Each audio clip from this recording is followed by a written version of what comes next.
wolf population in the continental United States, and 80% of Minnesotans believe the wolf should be protected. Howling for Wolves is asking Minnesotans to respect our true wildlife manager, the wolf. Their survival is critical to our ecosystems, our communities, and even our economy. As highly intelligent animals with strong social bonds, Minnesota wolves deserve to be protected and admired. Learn more at howlingforwolves.org.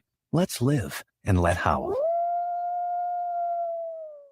As we head towards colder weather, it's important to make sure you're up to date on vaccinations and protected from COVID-19. The Native American Community Clinic is now administering the updated Pfizer bivalent booster. The updated bivalent booster helps protect against the original COVID-19 strain and against newer Omicron variants. And it will help restore protection that has decreased since previous vaccinations. People age 5 and older are now recommended to get an updated bivalent booster dose at least 2 months after their last COVID-19 shot. That means the bivalent booster may be given after a person's primary series or after their last booster shot, regardless of what brand you received before. Even if you've already had COVID-19, you should get vaccinated. Right now, at the Native American Community Clinic, you can get COVID-19 vaccines, including updated boosters, at the same visit as other vaccines. However, if you've received a recent monkeypox vaccine, you may need to wait 4 weeks before you can get a COVID-19 vaccine, and you should discuss this with your provider. Schedule your vaccination appointment with the Native American Community Clinic by calling 612-872-8086. Hey, Cudahy to all my friends and relatives in 4 directions. This is Robert Pilot of Native Roots Radio presents I'm Awake. I'm here to ask you for your support. Finding honest Native-centered news is not easy.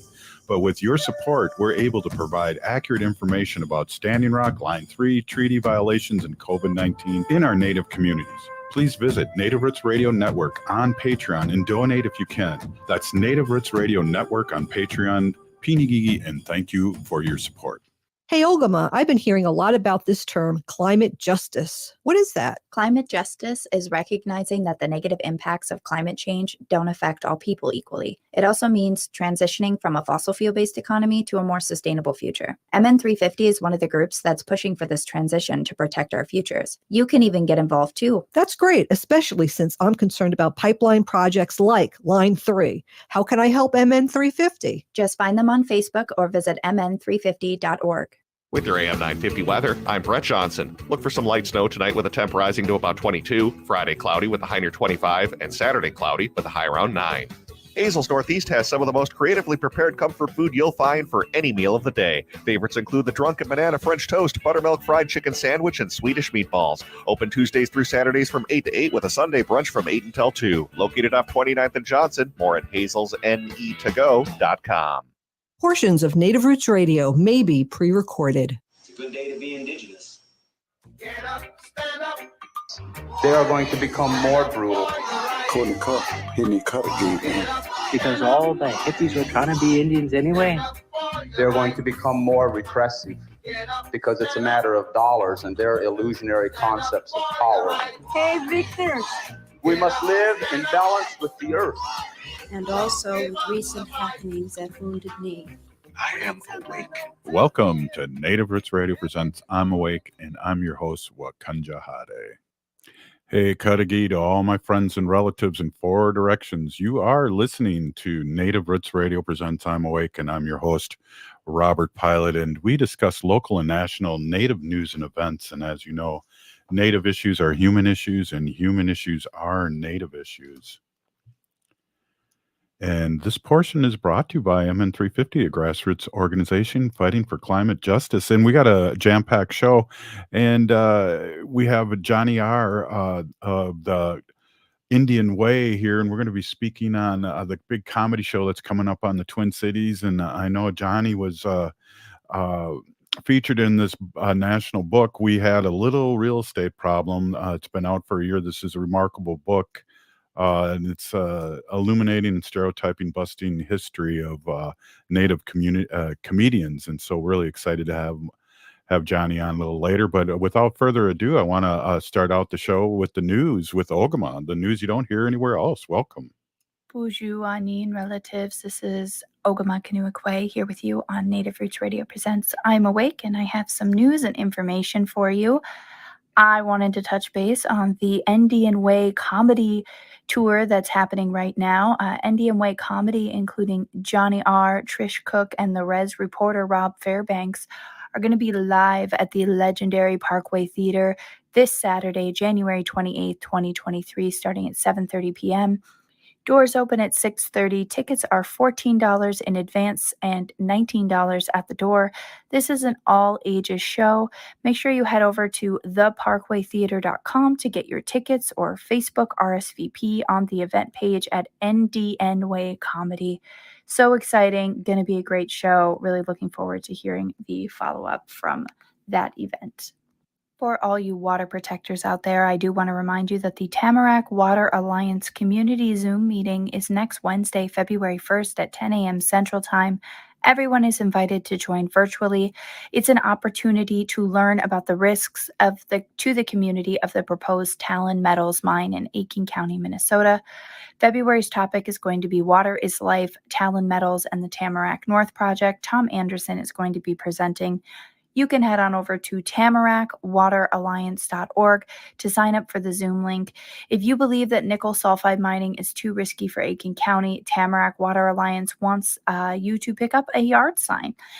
There is a $6 donation that helps to offset the cost of that, but you can email waters@tamaracwateralliance.org to arrange to pick up your sign for that.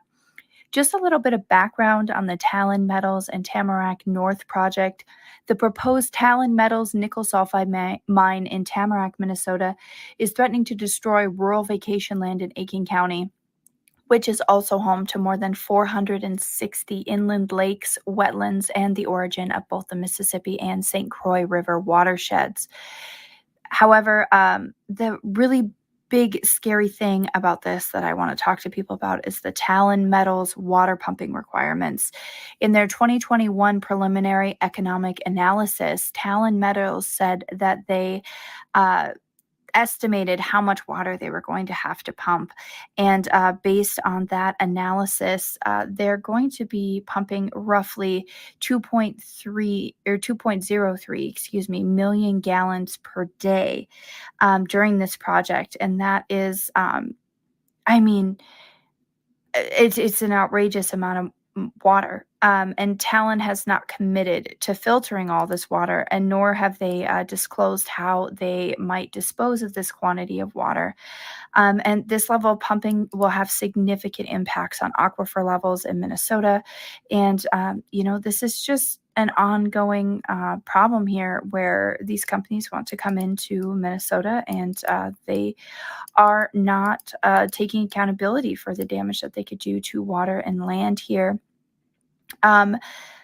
So if that's something that concerns you, especially after Line 3 has come through Minnesota and we're still dealing with aquifer breaches from Line 3 and massive amounts of water that were dewatered throughout Minnesota, make sure that you head on over and go to tamaracwateralliance.org and sign up for that meeting next Wednesday and get involved to do something, find out how you can help, find out more about this project.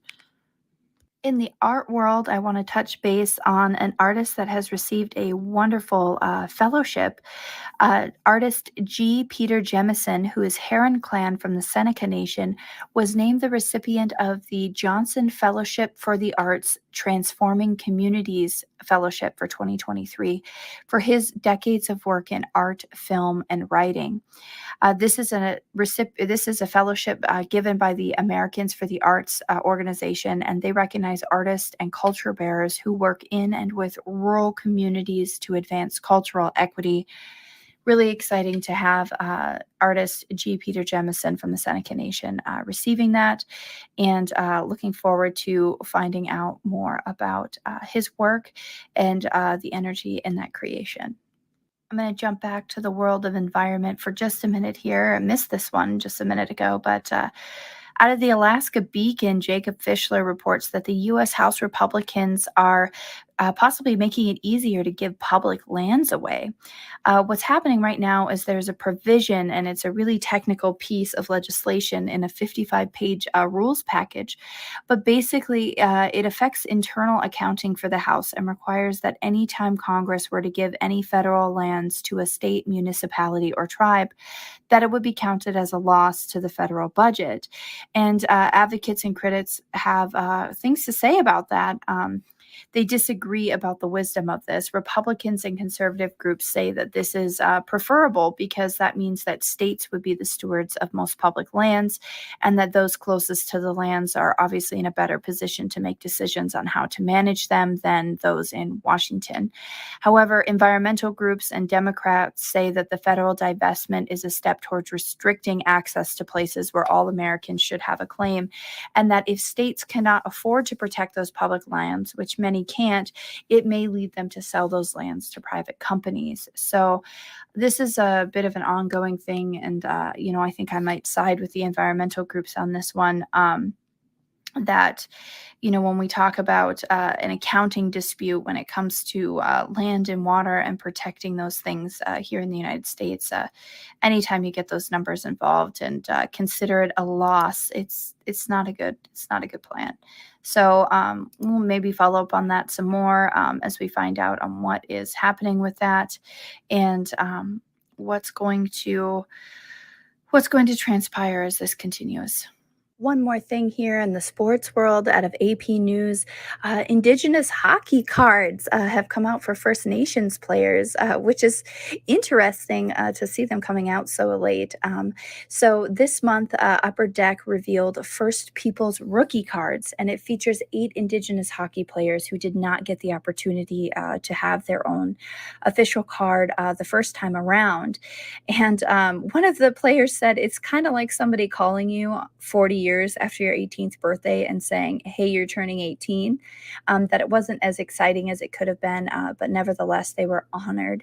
The 8 players who are now getting an officially licensed NHL trading card are Dan Fraley, Jason Simon, Bill LeClain, Ricky Trottier, Victor McCready, Danny Hodgson, Johnny Harms, and Ted Nolan. So exciting in the hockey world for First Nations people who are going to have their own official NHL trading cards.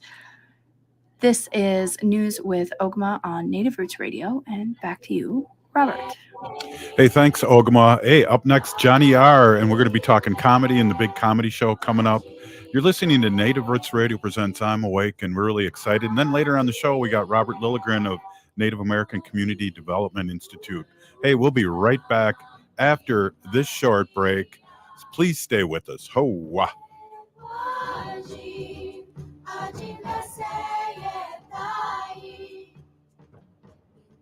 COVID-19 is still here. It's not too late to get your booster. Staying up to date with vaccines can help you protect yourself from getting seriously ill from COVID-19.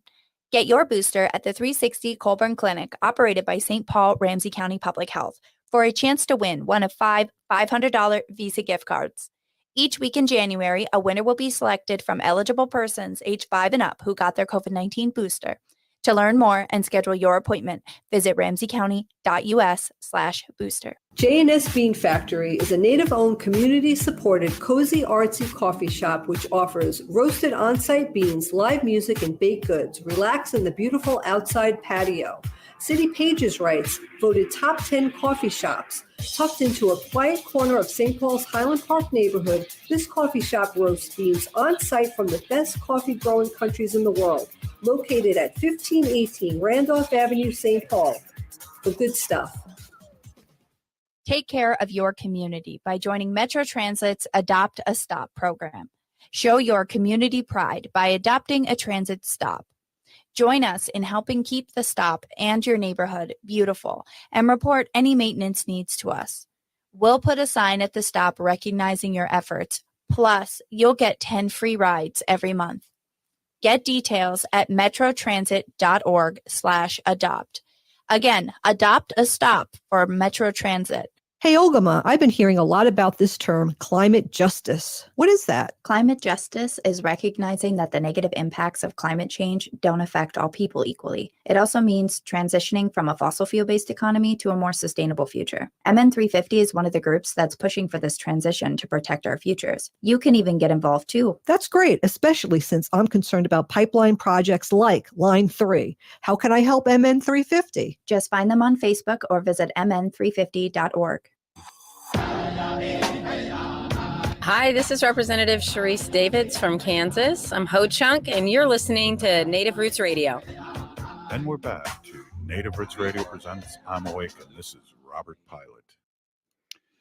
Hey, this portion is brought to you by the Minnesota Indian Women's Sexual Assault Coalition, and I am really pleased to have Jonny R here. And I've known peripheral about you, and it was really exciting reading this book that you're in. We had a little real estate problem, the unheralded story of Native Americans in comedy, and yeah, there you go. You have one, Jonny. So I'm really happy that you're able to come on, and it was really a heart warming story about you and your comedy track. So thank you so much for being on. Thank you for having me. It's an honor. Honored to be here. So you're up there in Red Lake. Yes. And we have Bob Blake from Red Lake on our show, and I just always love to say that, Bob Blake from Red Lake. I was his football teammate for the Red Lake Warriors in 1992 or 93, so I know Bob. That's cool. I'm the same age. Well, I'm a couple years older than his late great brother, and I knew him from many, many years ago, and so it's an honor to have Bob on and the good work that he does. But so, Jonny, it says here in the book that you were really starting about 2009, and you had a lot of trepidation to get into it, and then you got into it, and you're a comedian, and you always will be a comedian, and you're an overnight success in the last 12 years. Isn't that how it goes? I'm in my 14th year right now, but yeah, it was. I didn't get started till I was, I think, 33 years old. There was a showcase at a local college here for Indigenous people, so I figured it was now or never, and I signed up. Did about 10 minutes of pure trash, maybe two or three laughs, and that was enough for me to, it lit that fire in me that I wanted that response from crowds. And I grew up with a lot of funny guys, family members, just they're a lot funnier than I am, and I don't know how I ended up doing it, but it was just, it's been quite the journey so far. Yeah, and Indians are funny. Well, I'm Ho Chunk. We're not funny.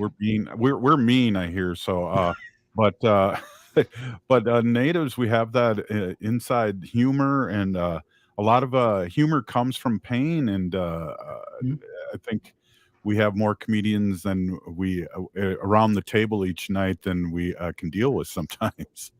Yeah, that's the thing about me growing up. That was probably the most common theme that I saw. It seemed like when we were at our most vulnerable, I suppose, with our feelings and suffering like a tragedy or something, we'd all gather and we'd all end up laughing somehow. And it's still like that when I go to funerals. I know there's a couple times where I was asked to speak at funerals, and somehow I ended up having the whole place laughing, because that's all we really know how to do. It's how we heal, and it's just been something that we've always done, from my grandparents, grandparents before them, and it's just something that we do. What would you say is your style? I'm more of a mean Don Rickles kind of guy, but what is your style? Well, I'm kind of I come around that area, but it's just the brutal honesty. It's kind of a turnoff to a lot of people, the way I speak, because the way I was brought up, my grandmother, my great aunts and my mom, they're these bold, in your face, Ikwewa, our Ojibwe women were very bold, and they didn't hold back their feelings or thoughts, and I grew up around that, so that's pretty much where my my humor comes from. Just saying things. There are times where a lot of times my wife tell me, behave yourself, don't embarrass me. Like, every time we go somewhere, so I don't know, I've always been like that, and I can't change, and that's just how I am. So how often do you gig a year? I average maybe. Well, I work full time and I got a family, so I get out maybe 2-3 times a month. In the book that you read there, that my story, there are still times where I do go to Minneapolis for open mics, or for gigs that don't pay very much, and then I come right back up to Red Lake. So that's a 10-hour drive sometimes, Yeah. round trip. I got to work the next day. So my thing is I get done about 10, 11 o'clock, then I come right back to Red Lake. I get home about 3, 4 in the morning, and then get up at 6, get the kids ready. I got to go back to work. It's just, so my wife made me cut back a little bit if I'm not getting financially rewarded from it. So I've been cutting back quite a bit since then. But it's 2, 3 times a month if I'm lucky. And right now we're getting some traction with our Indian Way comedy. So hopefully if something takes off, we'll be even more dates available. So well, what I found out here with it's funny, Johnny, when I first started 6 years on this radio show, no one would come on. Yeah. And now everybody wants to come on, and I think it's the persistence. You've been around a long time. People can count on you, and I think there's something to that, and not only being funny, but being accountable. Yeah, that's the thing. Yeah, when I first started out, it was so hard to find spaces to perform. So it took me a little longer in my development to I've always had these thoughts and ideas and the almost boldness about the way I grew up, but there was just I needed to fine tune that how to get it all in an act. And living in northern Minnesota is very rare that we have those opportunities. So I've had to go down to Minneapolis and sometimes Fargo and just find whatever I can to get better at it. I'm still learning. I'm 14 years in and I'm still trying to learn about comedy, and I don't have all the the access to rooms like everybody else does down in the big city. So.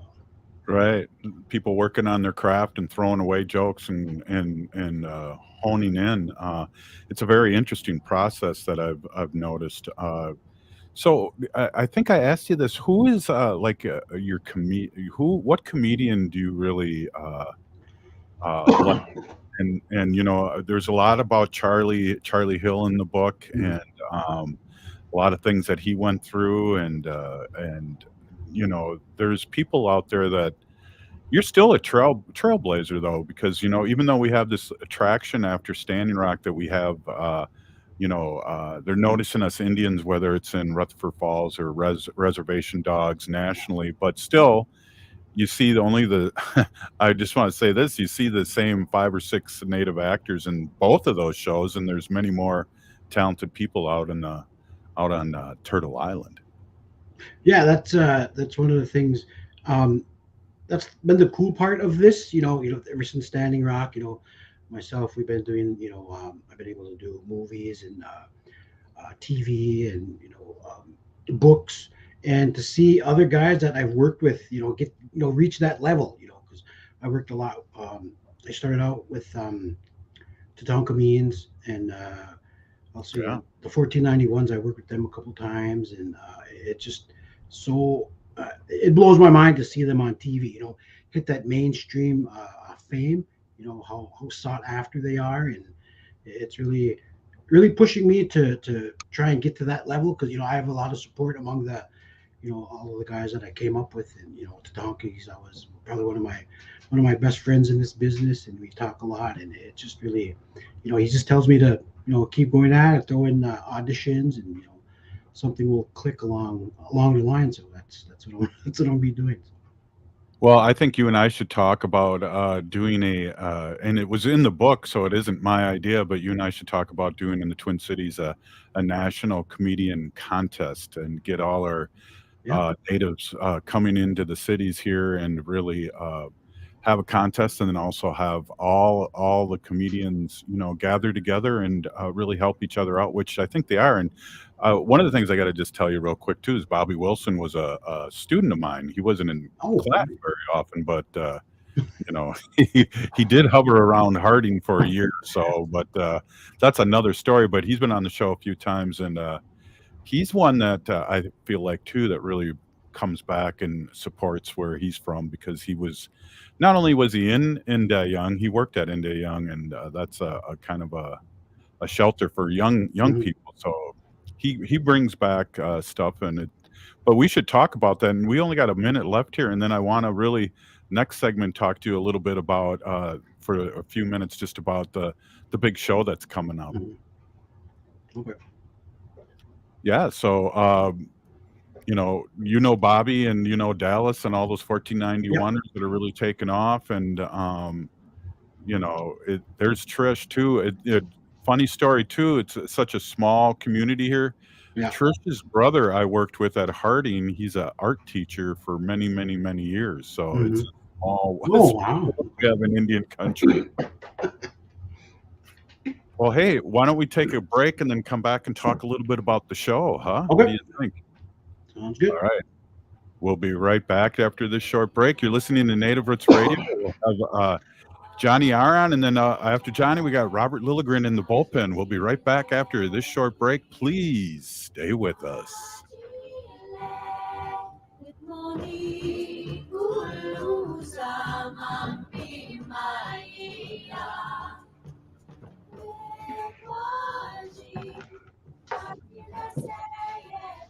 Get vaccinated while discovering the inspiring work of Native American STEM professionals. The Department of Indian Work St. Paul will host a COVID vaccine clinic on Saturday, January 28th at the Science Museum of Minnesota's Native American STEM Day. Get your shot while enjoying a live DJ, activities, STEM student-led panels, galleries, and exhibitors. Plus, get $50 of gift card incentives when you get vaccinated. So let's get vaccinated and celebrate Native Americans in STEM on Saturday, January 28th from 11 to 4 at the Science Museum of Minnesota. Admission is free. J&S Bean Factory is a Native-owned, community-supported, cozy, artsy coffee shop which offers roasted on-site beans, live music, and baked goods. Relax in the beautiful outside patio.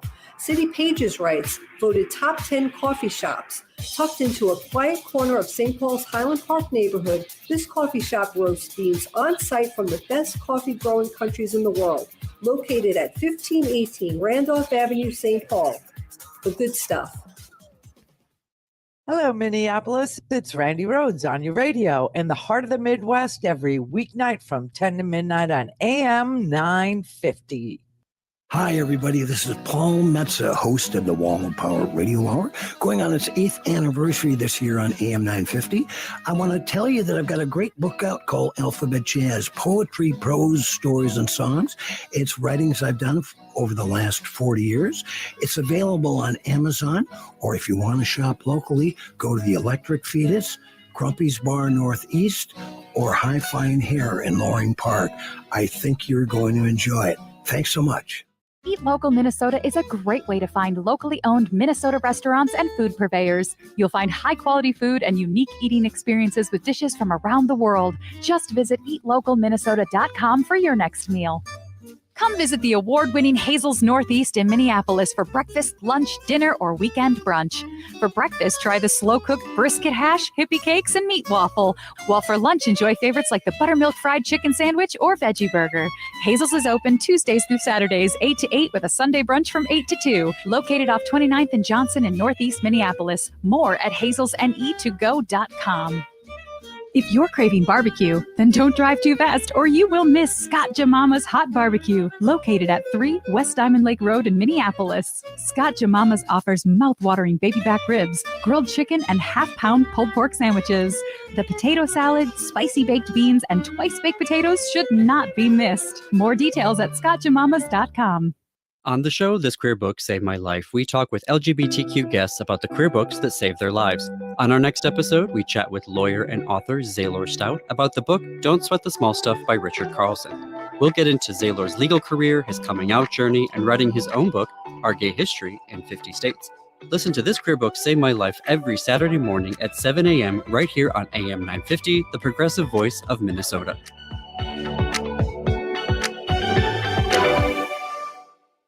The appliance industry is suffering from major delays with shortages on the horizon. The specialists at Warner Stellian have the area's best selection with thousands of appliances in stock for fast pickup or free delivery. Shop 10 Minnesota stores or at warnerstellian.com. The new year is here and it's time to take advantage of Zero Res's best deal of the year. Carpets, tile, rugs, upholstery, basically every surface in your home can be Zero Resified. So it's time to call the cleaning pros at Zero Res. And don't forget your air ducts to help alleviate allergies or asthma.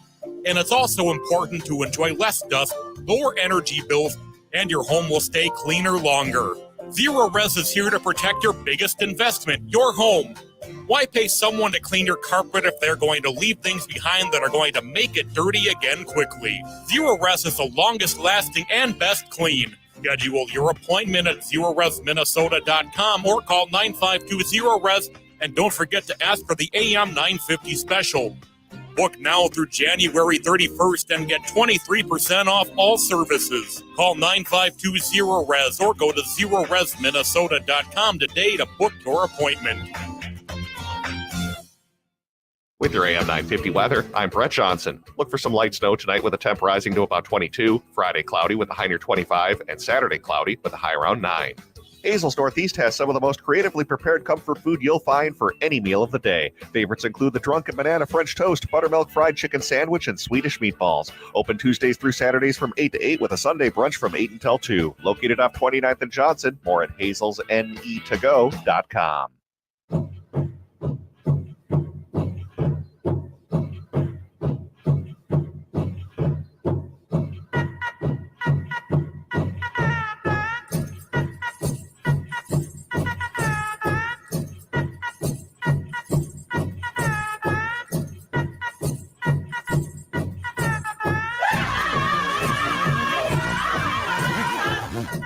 Welcome back to Native Roots Radio presents I'm Awake, and this is Robert Pilot.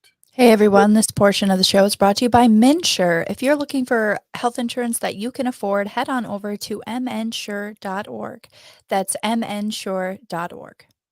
Hey, Pinagigi Ogama. Hey, we're here with Jonny R, and up next, Robert Lilligren. Johnny, I just want to talk a little bit here before we let you go about the big show coming up, and let everybody know where, who, what, where, when, and how. Oh, I got you muted. Hold on a second here. Oh, go ahead, Johnny. Good. You're up. Okay. Yep. Yeah, it'll be myself, Trish Cook, fellow Red Laker, and Leech Laker. The Res Reporter Rob Fairbanks will be live at the historic. I'm drew a blank. What is it called? The Parkway Theater. That's what it is. Parkway Theater. Yeah, it's it's kind of a special thing because all three of us were actually born in Southside Minneapolis. I grew up there the first 3-4 years of life, and Trish and Rob their youth there. So it's kind of a important date for us. We're all coming back, and we're gonna res it up. So that's pretty exciting for us. We've been doing this for. I actually started with NDN Way podcast, which I have right here. I have my own podcast. It's on iTunes and Spotify. And I figured, when I actually tried to book, it took me 10 years to get in a club down in the cities to have my own show. And Mike Brody, he's the one that booked us at the House of Comedy. And he's, well, you have a name for your your show? Like, well, I got a podcast called NDN Way with Jonny R. And so yeah, you can use that. You use NDN Way. So we ran with that. I think our first one was in June of 2020, and right at the beginning of the pandemic, and there was like maybe 11 people there, and it wasn't really it was a tricky time because we were all still wearing masks and wiping down mics after every time somebody was done, and it was really a sketchy time to try and do comedy. But they called us back, and I invited Trish to the next one, and Rob was still down, so we just went with this group. And all Ojibwe, I don't think an all Ojibwe lineup has ever headlined the House of Comedy, and also what we're doing this weekend. We've been able to make it to Fargo, North Dakota, Sioux Falls, South Dakota at Boss's Comedy Club, and we're just trying to spread some Ojibwe joy. So that's pretty much what we're doing. We all get along good together, and that's the thing I wanted to talk about. The Indigenous comedians. Everyone that I've ever worked with is nothing but pure professional. You keep it on a professional level. Friendships grow from that, and we're all just like a pretty big family. You read about mainstream comedians that are difficult to work with, but this is just all of us coming together. And I actually had a post yesterday, or was that today, about my 5 favorite Indigenous comedians, and I never really thought of that before, but I went ahead and did it anyway. So I'm probably going to be in trouble for ranking on. Yeah, exactly. Well, hey, give us a sneak peek at that ranking before we let you go. Okay, number 5, I had Von Eagleberg. I love the guy. He's probably one of the smartest men I've ever been around, and I really he was one of the when I first started out, I did a show with him, and he gave us like the best advice. It was in Red Lake at the time, and he said, you're here. These are your people. They want to hear you. They want to see you succeed. So there should be no pressure, and that really just took all the pressure off of us doing that show in Red Lake. And number 4, I couldn't really break them all down, but the 49 Laughs comedy, Tatanka Means, Ernie Sosi, James June, and Adrian Chelipa, Pax Harvey, all strictly, professional, get along good with them. So I put them all in as number 4. And then number 3 was J.R. Redwater, probably one of the best comedians out there right now. But number 2, Mark Yaffe, another straight professional. He's on the road constantly and, trailblazing for the rest of us, making a name for the indigenous comedy out there. And then number 1, I had to give it to old school Larry Omaha. I got to work with him, sat with him and visited him for a while. And I was just blown away. He had so many stories with Charlie Hill, all the Eddie Murphy and all those guys in Hollywood. I was just impressed by him. And so that's why he gets number 1, because he's our king right now, after Charlie Hill passed away. So, yeah. Well, Jonny R, thanks for stopping in. I'm going to get one of those Indian Way shirts that you got hanging up back there when I come down there. Yeah, I'll have merch. Yeah, because I'm cool swag. Appreciate it. We're going to see you at the Parkway this Saturday. Yep. And we'll see you. And thanks again for stopping in. Yeah, thanks for having me. It was an honor. Oh, all right. Have a great day.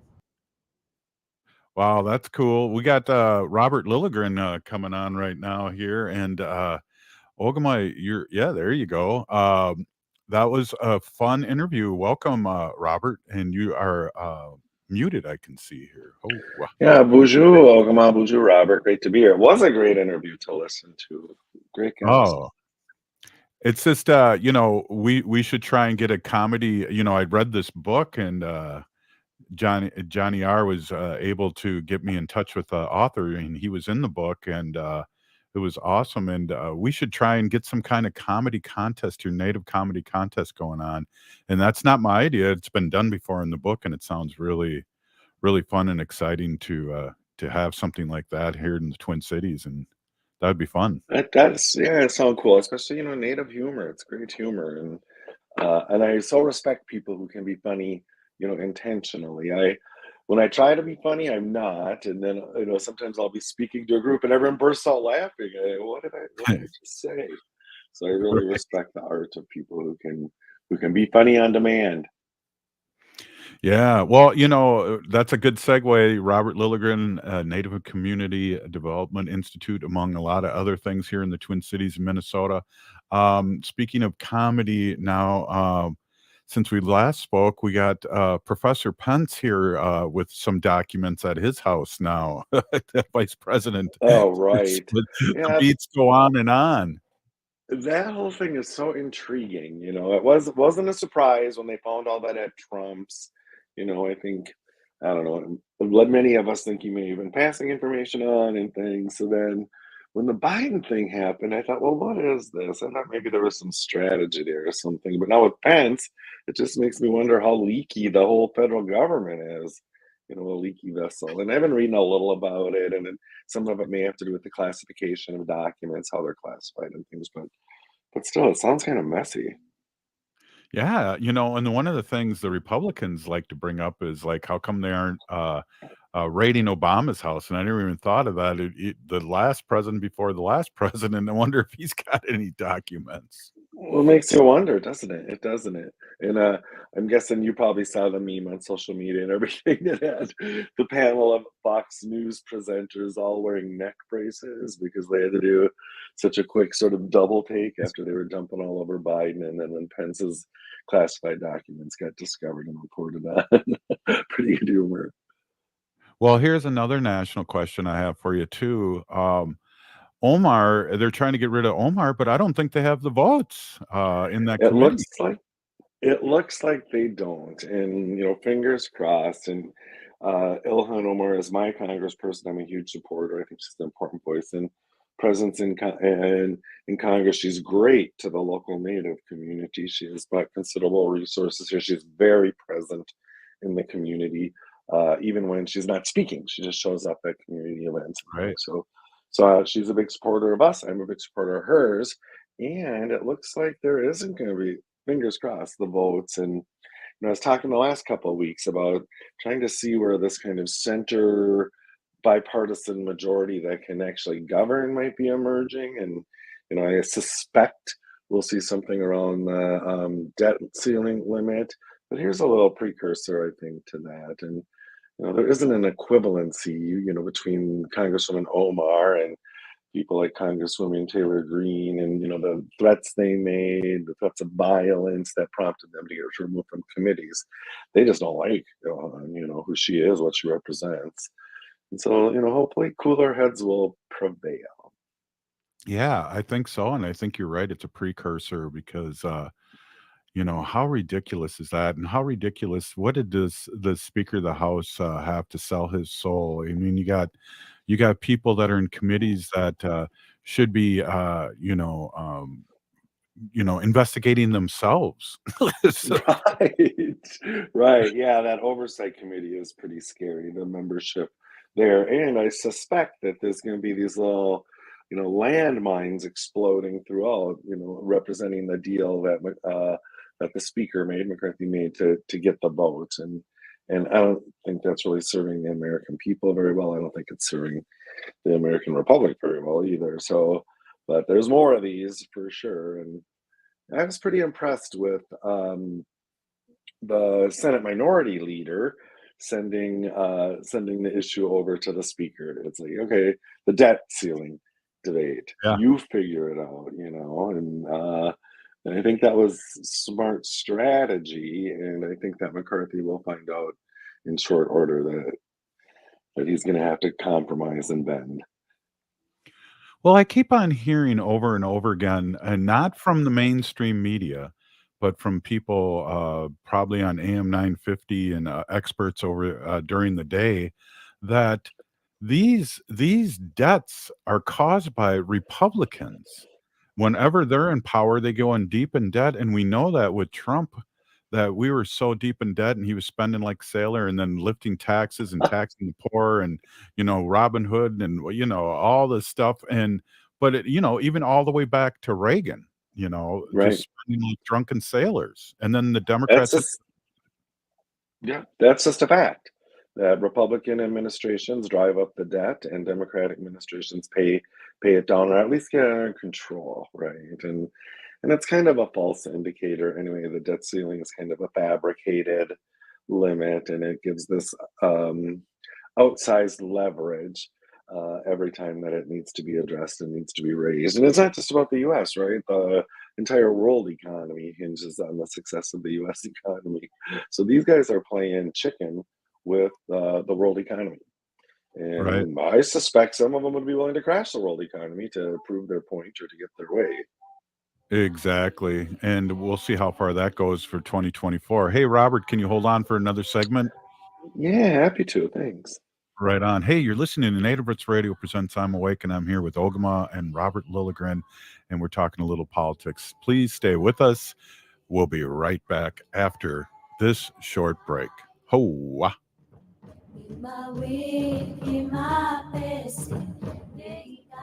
Hey, Ogama, I've been hearing a lot about this term, climate justice. What is that? Climate justice is recognizing that the negative impacts of climate change don't affect all people equally. It also means transitioning from a fossil fuel-based economy to a more sustainable future. MN350 is one of the groups that's pushing for this transition to protect our futures. You can even get involved too. That's great, especially since I'm concerned about pipeline projects like Line 3. How can I help MN350? Just find them on Facebook or visit mn350.org.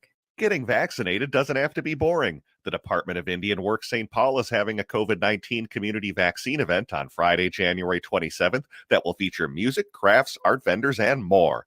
Not only will you get to enjoy some great art, but you'll also receive $50 of gift card incentives when you get your shot.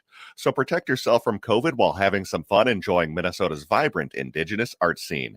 Again, that's Friday, January 27th from 3 until 7 at the Indigenous Roots Cultural Center in St. Paul. Minnesota has the only original wolf population in the continental United States, and 80% of Minnesotans believe the wolf should be protected. Howling for Wolves is asking Minnesotans to respect our true wildlife manager, the wolf. Their survival is critical to our ecosystems, our communities, and even our economy. As highly intelligent animals with strong social bonds, Minnesota wolves deserve to be protected and admired. Learn more at howlingforwolves.org.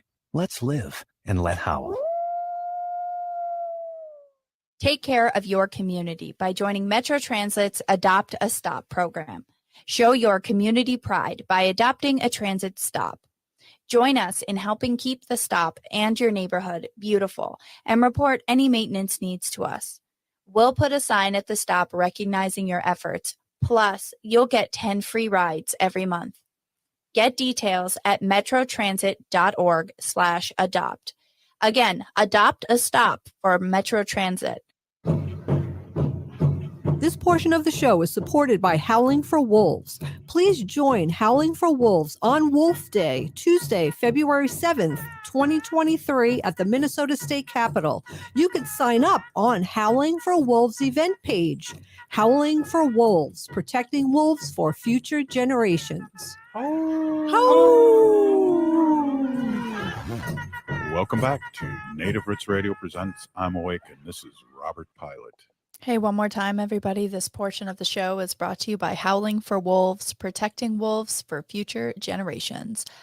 Oh! Hey, we always do it twice because we love to see our guest howl, I guess, right? They're Ogama. Absolutely. It's great when the guests join in and howl with us right away. And, you know, just to reiterate too, February 7th, you can sign up to join Wolf Day at the Minnesota State Capitol in person or virtually. You can register at bit.ly/wolfday2023. Yeah, Wendy signed up, and I'm going to sign up and get myself a T-shirt and try and get down there. And it's always fun, Robert. We're here with Robert Lilligren, CEO of Native American Community Development Institute, and we always love to bring up the fact that our lieutenant governor is a wolf clan. So when we howl for the wolves, we're howling for her relatives. Yeah, great. Yeah, I was able to see Lieutenant Governor Flanagan, my whiter sister, this week at the Minneapolis American Indian Center. There was a beautiful ceremony, a ground blessing ceremony as part of the renovation there, and the Lieutenant Governor was one of the speakers. Yeah, that's awesome. Sorry I missed that, but you know, I don't get all the emails. It's I'm not on the email. Oh, I think it was a very exclusive group, Robert. Good one. And Peggy was there, and Mary Lagarde, the fantastic director of the Indian Center that's been shepherding through this major rebuild and renovation. She's just done amazing work. And she reminded the group, and Peggy, the Governor Flanagan, reminded the group, that is where she and Governor Walz kicked off their first campaign. And I remember you were there, and they came out into the community, to the Minneapolis American Indian Center, and that's where it all started. Yeah, and that's a great memory. Also, you know, the governor really responded and respected who her lieutenant governor is, and it's really funny. Like, there's very few lieutenant governors that I can even remember before Peggy, and I really mean that honestly. That this has been a great partnership with the governor and lieutenant governor, and they go to a lot of things together, and they both speak. And I also like the story that was told, and she used to tell it a lot in the beginning of the first campaign, is that she in the Wellstone, I don't remember what it was exactly called. You can help. Wellstone Action. That she was his instructor. Yep. Peggy used to teach there. She pioneered or engineered the first Indigenous candidate training curriculum, but she also trained candidates. And when I served on the Minneapolis City Council one term, we had at least 2 of her former students that were actually in the same class as now Governor Tim Walz. he was preparing to run for Congress then. So she she not only does the governance, she shares what she knows and brings others along. I think that's important aspect of her as a person, her as a politician, her as a native, high profile native. Yeah, and I think we're getting another update from her this weekend, play next week. So we're excited with the partnership Right. and to amplify our lieutenant governor's voice all over Turtle Island. As you know, we're all Right. over civic media, and we just think of big things are coming for this young lady, and she's been doing. Oh yeah.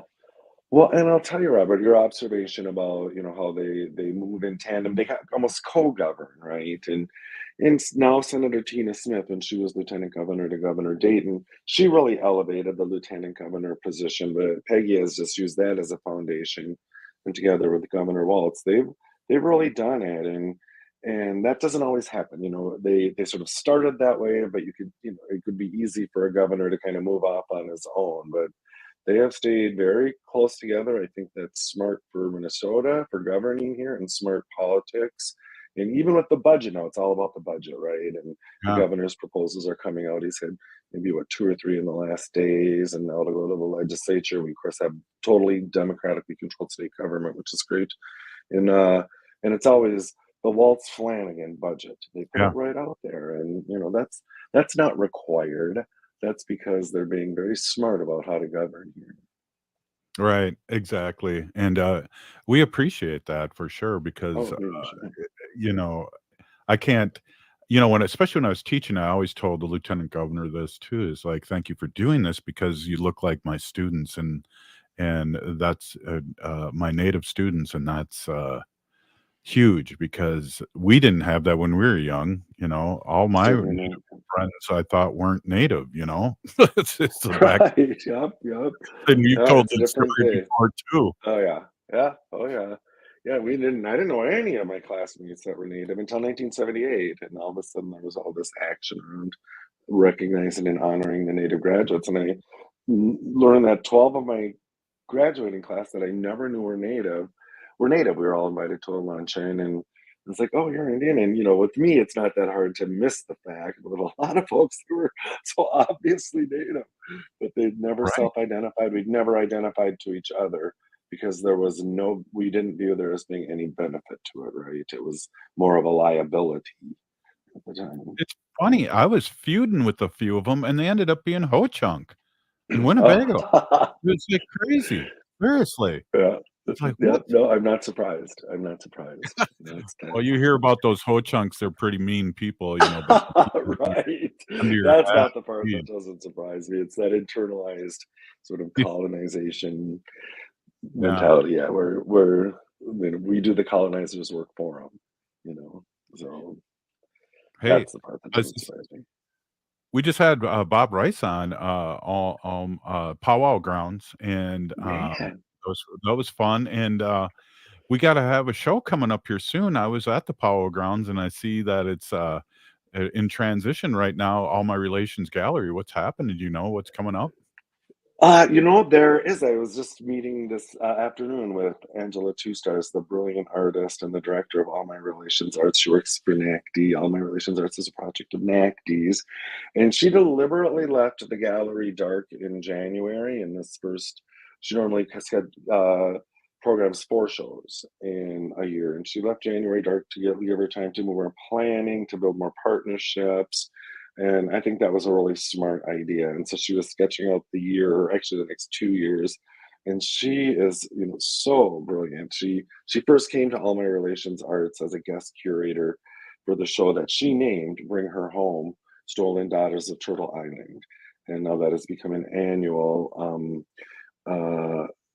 exhibit. And she's talking now about it's almost always predominantly Native women artists, occasional male artist as well, but now she's thinking of presenting this issue from a man's perspective and really shifting that, which I think will be very intriguing. She's talking about doing All My Relations Arts' first ever youth Native artist show and she talks about how seeing her art presented in a gallery really helped pave her pathway to becoming a professional artist. So she wants to give other young Native artists that opportunity. We're going to have a traveling show. We're going to have an exchange sort of show with the gallery in Thunder Bay Wow. this year. So yeah, lots of good stuff. And then of course all that ancillary stuff, the community arts programming, and we're introducing arts into our Four Sisters Farmers Market, our Four Sisters Farm, and just really integrating all of our programs. That's exciting, and I know we plan on being on at the next opening live, so that's going to be fun. I love it. Yeah, your name came up several times in conversation today. We're gonna have lots for you to do at NACD in the upcoming Yeah, season. we'll have to get Ogama and her daughter to come down. Oh, that would be great. Anytime, Ogama. Let me know and we can maybe help with arrangements or something. Yeah. That sounds awesome. I'll have to put a little bug in her ear about it. I love it. Hey, we only got like 30 seconds left, Robert. Thank you so much. And thanks for being flexible, because I thought today was Wednesday. And I corrected Ogama today. She says it's Thursday. I said, it's not Thursday, it's Wednesday. And I've been to a bunch of meetings today, and it was Wednesday in my mind, but it was Thursday. But wow, thanks again for being flexible. Hey, see everybody tomorrow. We're still here. We are the 7th generation. Free Leonard Peltier now. Next time on Philosophy Talk, why trust science?